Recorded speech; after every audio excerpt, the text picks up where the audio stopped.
everyone, and welcome back to the Journey Promises podcast. I am so excited to have my friend Morgan with us today. Morgan is a seminary student. She is getting her biblical counseling degree. So heads up to anyone who's going to need a counselor one day. I know she's going to do absolutely amazing. She has such a heart for people and a heart for women and just people who have stories and people who need a friend. I know she has been a friend to me and a friend to so many others. And I know she's going to be a friend to you after this. So I just want to introduce her. So Morgan, tell us a little bit about yourself. Hey guys, I'm so excited to be here. This is so cool. I'm so proud of you for doing this and just following where the Lord has led you. So I guess a little bit about me. So I am a seminary student. I go here at New Orleans Baptist Theological Seminary, which is super fun. I love the Big Easy. Louisiana is definitely my home now. So I just kind of love women's ministry, student ministry. My favorite thing in the whole wide world is camp. I would go back in a heartbeat if I could. So shout out to all my huge campers. But yeah, I'm an Enneagram 4. I feel like that's always something that I say. Really? Me too. Yes, that makes so much sense. I kind of just preface all of my friendships with, hey, I'm an Enneagram 4. Just so you know, we're complicated. Just so you know. And then just kind of leave it. So yeah, that's a little bit about me. I am so excited to have you on here with me today, and I cannot wait to talk about all of the good things that God has been doing in your life, just surrounding ministry and pageants and school and everything. And so why don't you just kick us off with a little bit about your new ministry that you've just kicked off? Yeah, so it's kind of crazy. It started out as my pageant platform, which is kind of a crazy story in itself. I am not a pageant girl. I've never really been a pageant girl. This will be my first. And so when kind of exploring the idea of where I kind of want to put my heart and my energy and effort in just ministry, I knew that it was going to be with girls.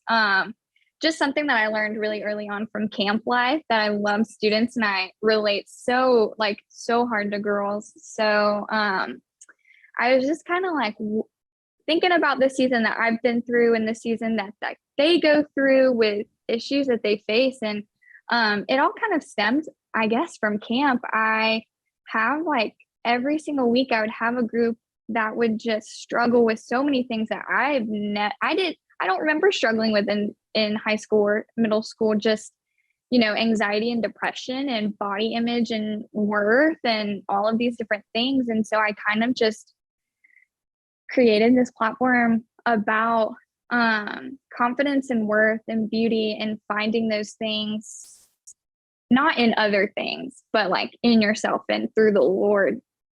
And so I created this platform, and it kind of just took off with one talk.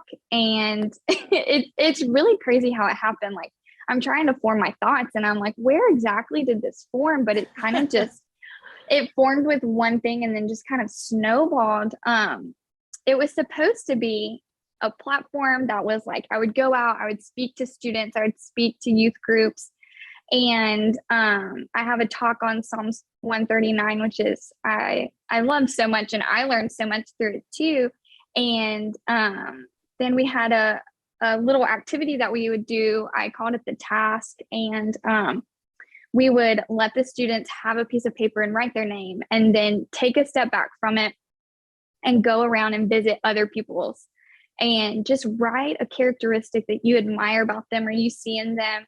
And then after a little bit, go back to your own paper and see what other people see in you or what other people wrote about you. And just see what characteristics that the Lord has given you that you don't see or you don't believe those truths. And then I wrote a 7-day guide that is just kind of continuing the conversation from then and giving them issues and making them think through things like comparison and perfectionism and self-care and other things like having a grateful heart and what really backs that up? Like, what are the truths that you think about when you think about those things? And so from that, things just kind of went rapid, and more devotions were written, and it just kind of kept going. And so it's been a really, really cool, it's been a cool thing to experience and to see, and like to see all that the Lord's doing in that. And so yeah, it's a lot, but it's hard to form into words. Yeah. Because I'm just in awe. I know To the Girl is going to touch so many lives, and it's a ministry that I think we so desperately need in today's world of, like you said, just being encouraged by one another and supporting one another. And we were talking before we started recording about just women encouraging women in their dreams and in their passions and just lifting each other up. And I fully believe that To the Girl is going to do that for so many people. And so I'm excited to see where God takes that. So tell us a little bit leading up to the creation of To the Girl, and kind of, I guess, even leading up to your time in seminary. Tell us a little bit about what was going on in your life before then.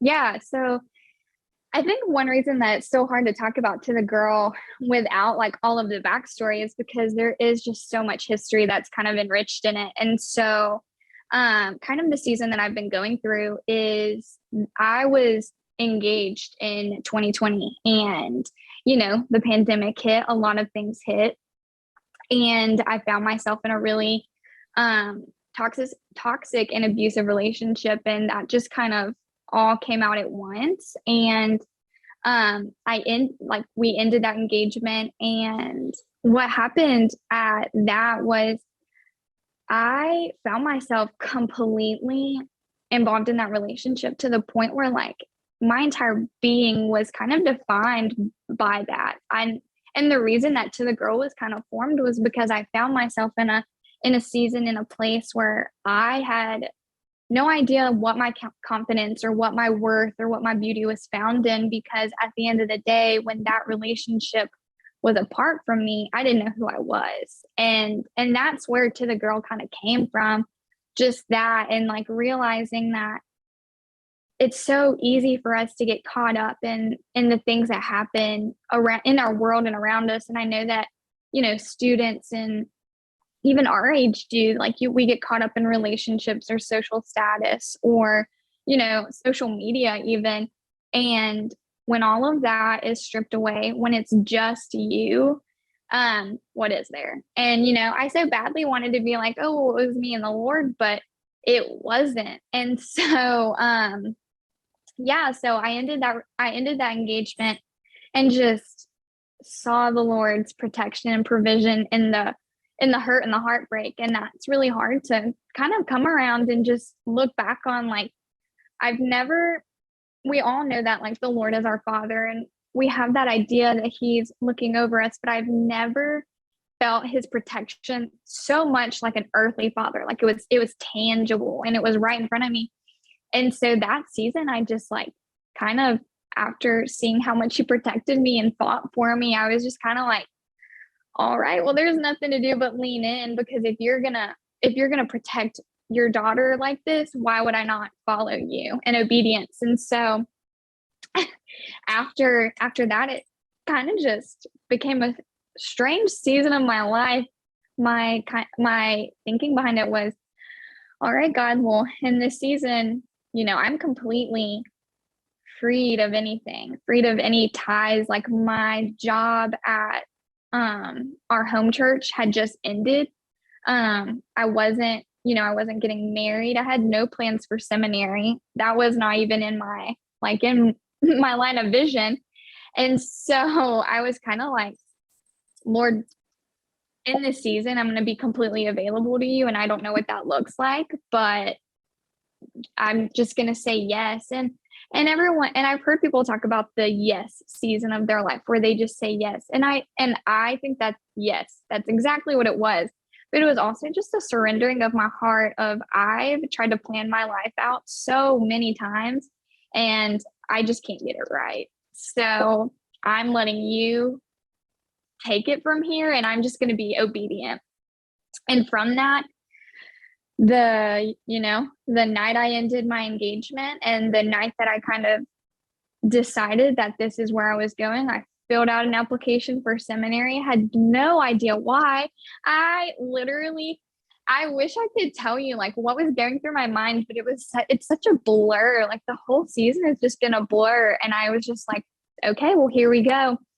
And so I did that. And I contacted, my people at camp and was like, let me do camp this summer. Let me come and just honestly pour my heart out into students and just kind of not think about anything right now and just like be in ministry. And so I got contacted to do 2 weeks in New Mexico. I've never really had a desire to go to New Mexico, but I completely fell in love with it. And the Lord, he was like, you thought you were doing camp so you could pour into other students, but watch how much they pour into you. Oh my goodness. And so it was so crazy, just like how like I got to be with students in ministry like that, and they got to fill me up, and I got to, pour into my season or pour into their seasons too. And one thing that's so crazy about it is when I got, when they were like, yeah, like we'll let you do camp, they send curriculum to you. And I opened the curriculum and I was like, oh, I can't wait. Like I always love reading like what Lifeway kind of writes for us to teach to our kids. And so I got to kind of just live in that for a couple of weeks.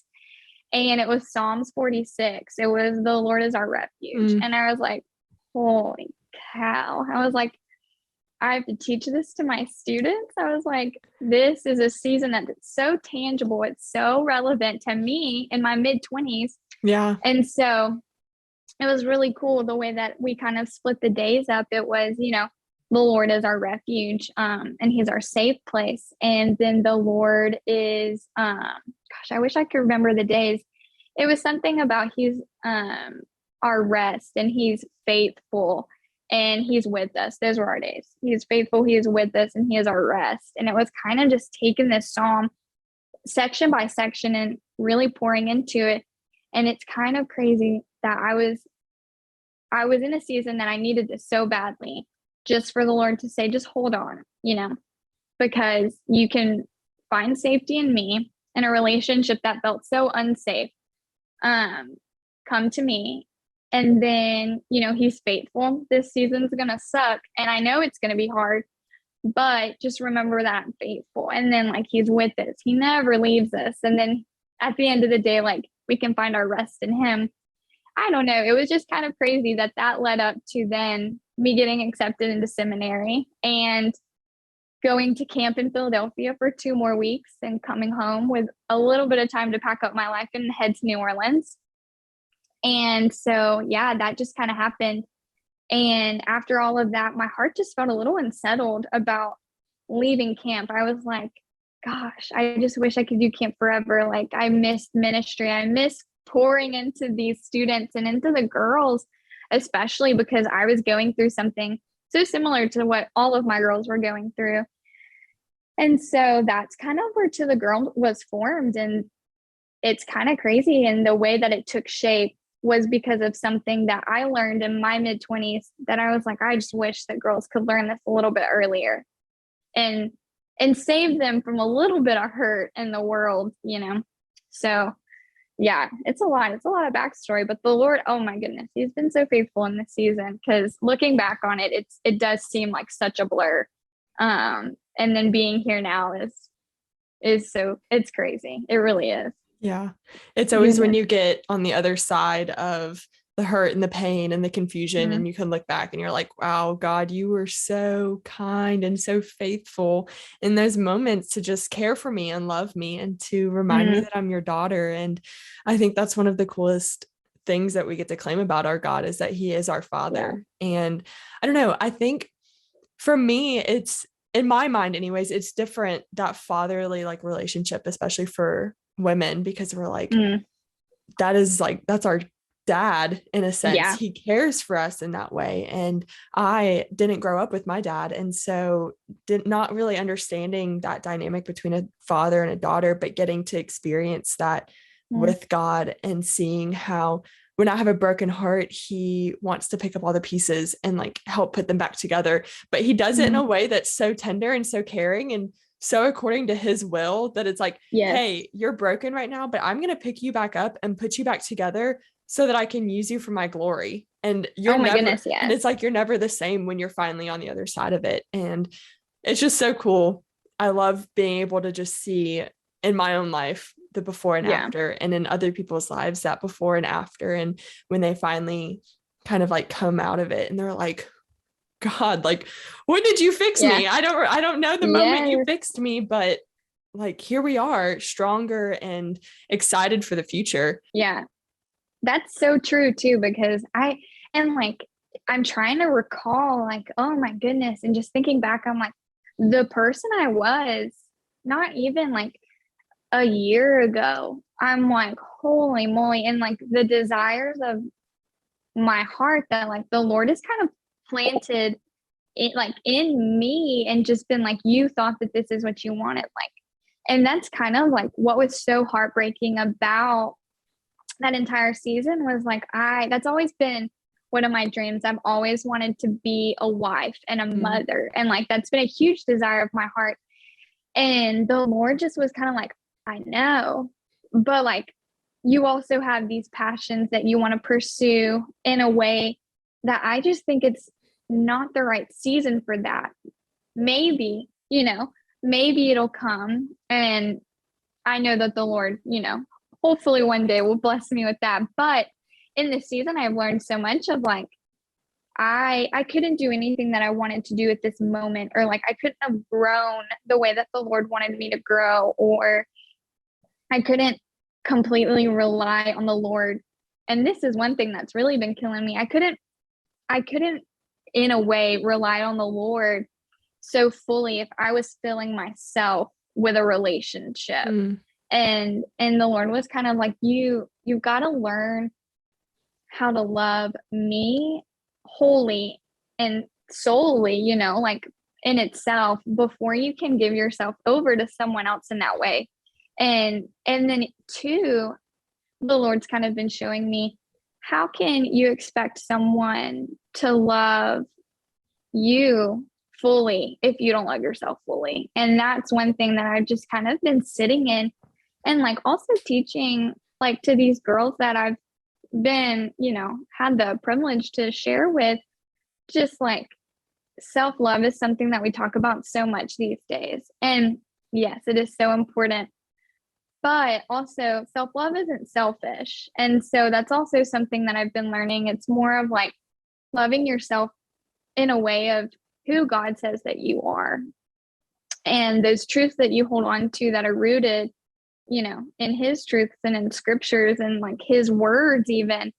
I think that's kind of what we mean when we say self-love, not, in the selfish kind of way. I definitely agree with that. I think we have taken the idea of self-love and we've pictured it as like bubble baths and pedicures and manicures and, oh, let me go take a nap and all these things that are good. I mean, it's good to take care of yourself, but ultimately we can't love ourselves unless we are putting ourselves in the love of God. Like that is the best way for us to love ourselves. And to be able to love, like you said, to love other people. Like we can't love other people if we're not filled up with his love.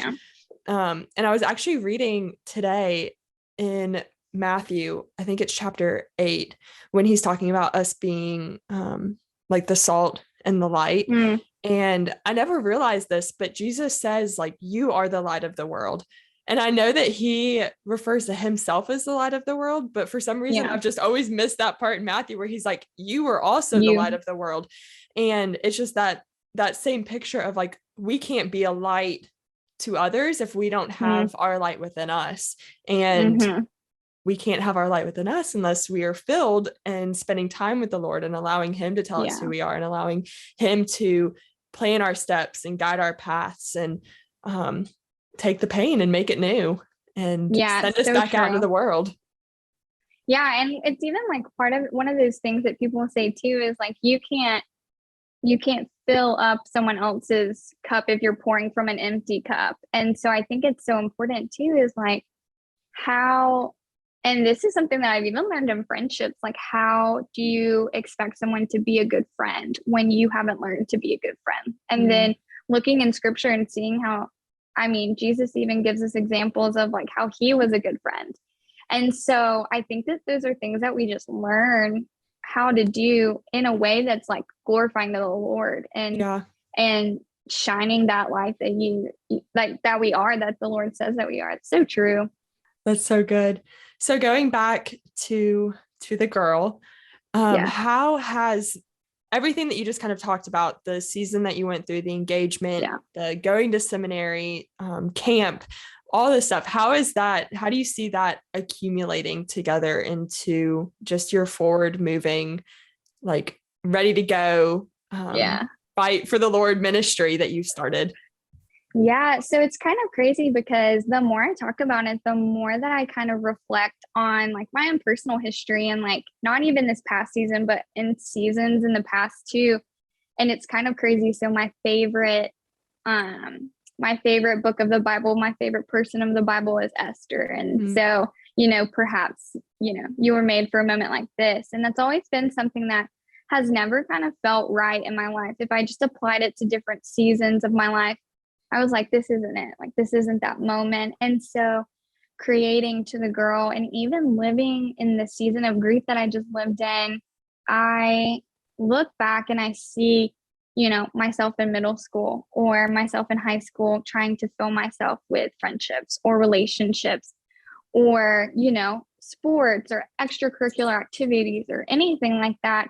And then moving into my adult life and still doing that through adult things, through social status or money as we make it, and seeing that and then just kind of having that heartbreak and letting the Lord really just the thing that I say, and it's so cliche and I know it, but like when you're at rock bottom, and that's what it felt like, my heartbreak, there's nothing to do but look up. There's really not. And so having that and just all of these things that kind of accumulated and then pouring that into the girl, the thing that's so crazy is when I was coming up with, oh, well, what do I call this? What do I call this ministry? Because I've never really been good at that, making up good, like quippy little names. I was like, gosh. And so I was just looking on my laptop of things that I've journaled or things that I've saved over time. And I found a letter that my 17-year-old self wrote to younger me, which is hilarious to think about. And it was literally titled To the Girl. And it was a letter that I wrote to myself. And I was like, what is this? And I remember it as soon as I saw it, I was like, oh my gracious. And so that's where the name kind of came from. And then even knowing that 17-year-old me had a heart for younger girls, I mean, 17-year-old me, it's kind of crazy.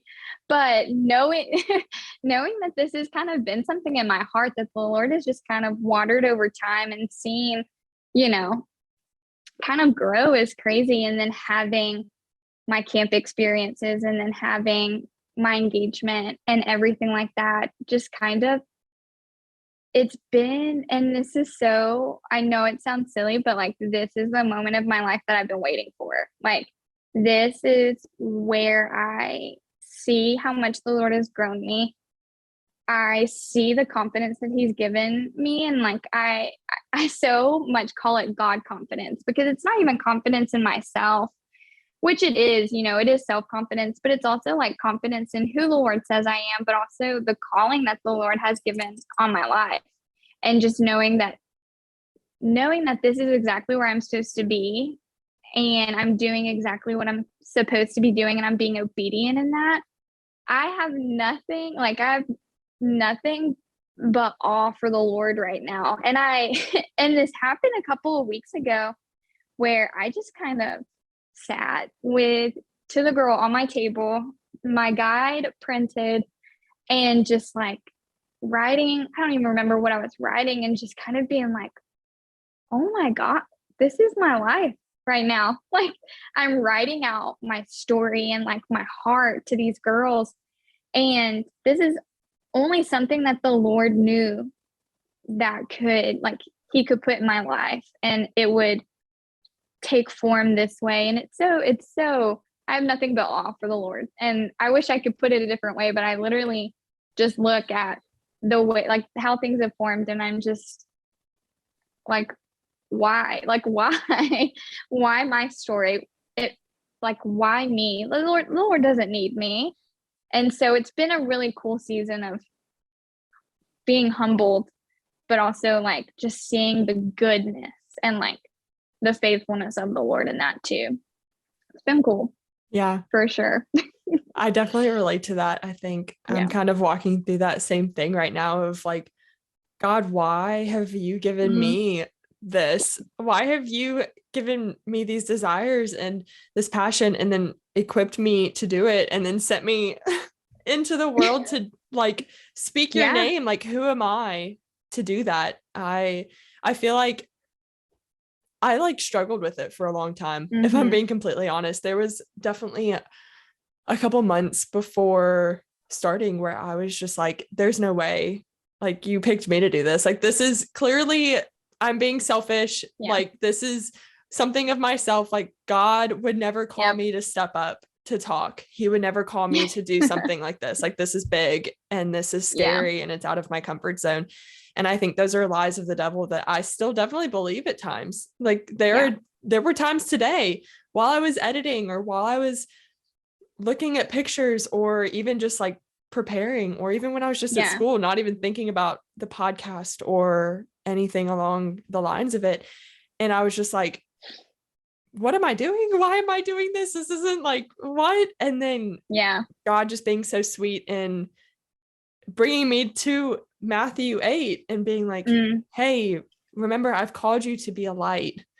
And a light isn't Yeah. hidden under a basket. It's set on a Mm. hill for the world to see. And it's not a bad thing to be in the spotlight as long as your spotlight is being reflected back to me. Right. And I think when I just keep that perspective of like, okay, God, I am not worthy. Like, don't look at Yeah. me, but Yeah. remembering that it is through us that Christ is seen in the world.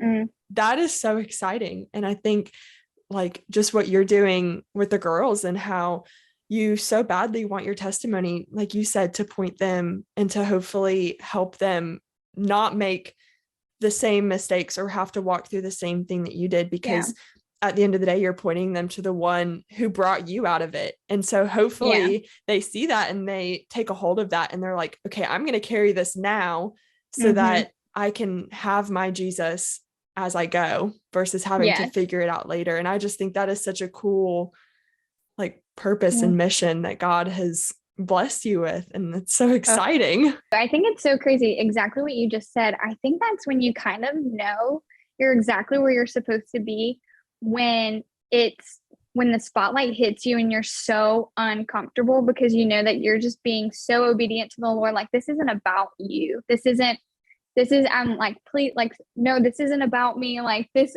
like, no.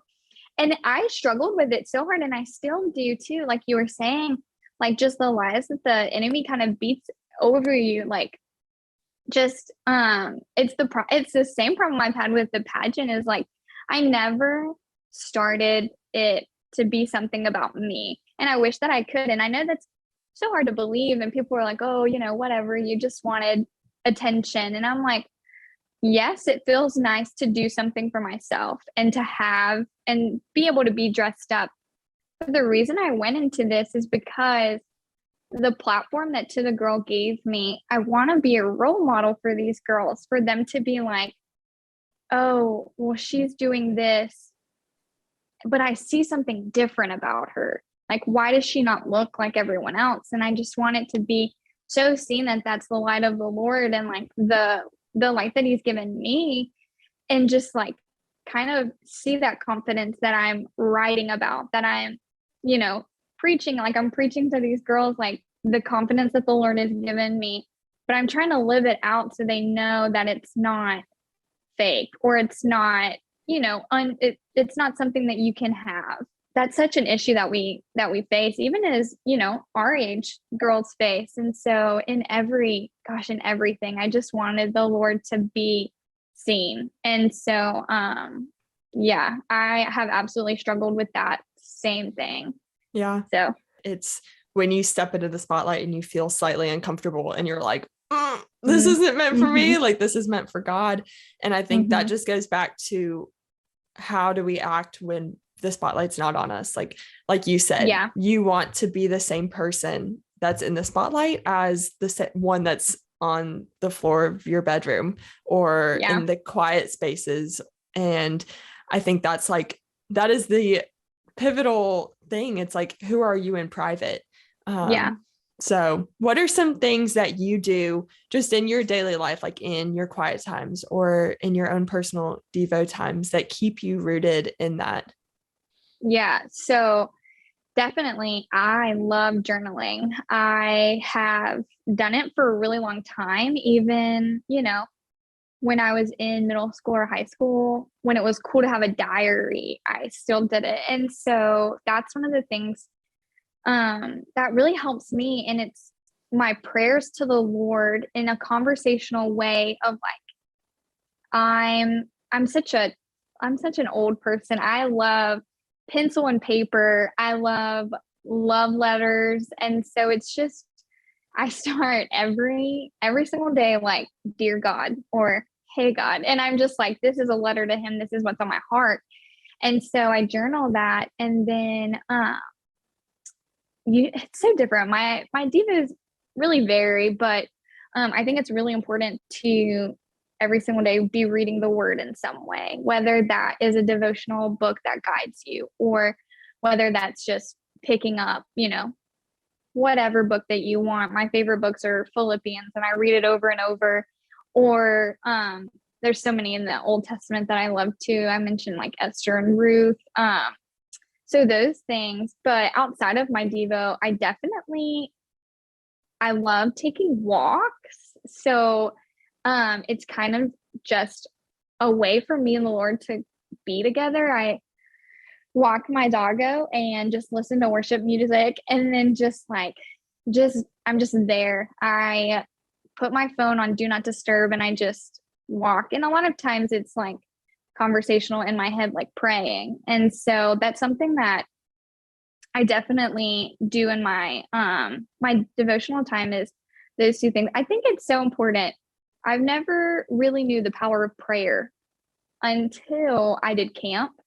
And they definitely want you to have a devotional time and be praying. I mean, it's what you're there for. And so, but I didn't really realize the power of asking the Lord for his strength until I wasn't going to bed till like 2 a.m. and then getting up at 5 a.m. to then go be super energetic for campers. And every single day being the enemy just attacking, and knowing that, you're in ministry and that every single day is a reflection of the Lord and him just like really wanting you to slip up. And so that's one thing that I surrender my day to the Lord, and I'm like, Lord, just give me strength to live this day how I'm supposed to and honoring to you. But God, just give me strength against the enemy, because I know that he's there, and I know that it's like he wants me to slip up, and he wants me to not live out my ministry in some way, whether that's telling us lies about ourselves or whatever. There's so many different ways, but I guess, walks, journaling, praying for strength. I think those are important. Yeah, no, for sure. I love that. So as we kind of come to an end and just kind of end our time together, what would be just a couple pieces of it? Words are hard. What would be just a couple pieces of advice that you would share with your girls? I would love for you to share with mine now, that would just kind of help them as they are finding their confidence in the Lord. Yeah. So one thing that really kind of changed my mindset about seasons that I live in of disappointment or grief or whatever kind of season that you're walking through, and then you're just kind of sad or upset. I think disappointed is such a good word about it. But knowing that if it isn't God's best, he's not going to let you have it. So he's going to always want his best for you. And if that means having a heartbreak so that happens, just like live in that. And that's something that I tell girls, like if they're going through a breakup, or, you know, if they aren't getting the job that they want or the college that they want, I'm just kind of like, that's not God's best. And you just have to live in that truth and just kind of lean into him. That would absolutely be my other thing, is whatever season that you're going through, lean into him, because it's so easy to fall into depression or sadness, or even be bitter in some seasons that didn't go your way. I mean, I could have easily done that, and a lot of days thought about it. Like that season wasn't hard, and every season isn't. I mean, that season was so hard, and every season has its ups and downs, but just leaning into the Lord and knowing like he is faithful and he's going to be there, and the goodness will come sometimes. And this is one of my things that I really love when people say, I love seasons of growing. I really, really do. But one thing that I kind of realized in this past season was that it wasn't necessarily a season of growing, but it was a season of pruning. And it was getting out those pieces that were dead. Even in like my own personal like character, getting out those seasons of, or getting out those leaves of bitterness, or things that could have easily kept me down, and just kind of aligning my life with the Lord's and seeing from that pruning new blooms. And I fully believe that's the season that I've kind of entered into after the pruning, is like where you bloom. And so I definitely would just say, oh, sister, hold on tight. Because as soon as you pray that prayer that you want the Lord to change your life, you want him to prune and you want him to grow you, he will absolutely do it. And so, yeah, just lean in. Yeah. So, yeah. Amen. That's so good. Well, Morgan, thank you so much for joining me today. Thank you for pouring out all of your wisdom and your encouragement, and just being a light to so many girls in the world. I know that God is going to use your story in some amazing ways. And for all of my Journey Promises people, be sure to check out To The Girl anywhere that you can find it, on Facebook, on Instagram, and just be sure to follow along with all of the good things that Morgan is doing, and to keep an eye out for her devotionals that are coming out very soon. So, Morgan, I love you, and I will see you later. Thank you so much. Love you, sweet friend. Well, guys, I really hope you enjoyed this week's episode of the Journey Promises podcast. If you're listening via YouTube, be sure to give the thumbs up, subscribe, and comment below what your favorite part of our conversation this week was. If you're listening on Apple or Spotify, be sure to subscribe, but also rate, review, and comment so that other people can eventually find Journey Promises and hopefully be encouraged by the same things you were. And be sure to share this with your circle. We want as many people as possible to be able to grow in their faith, to borrow faith, and to eventually learn how to share their faith with others.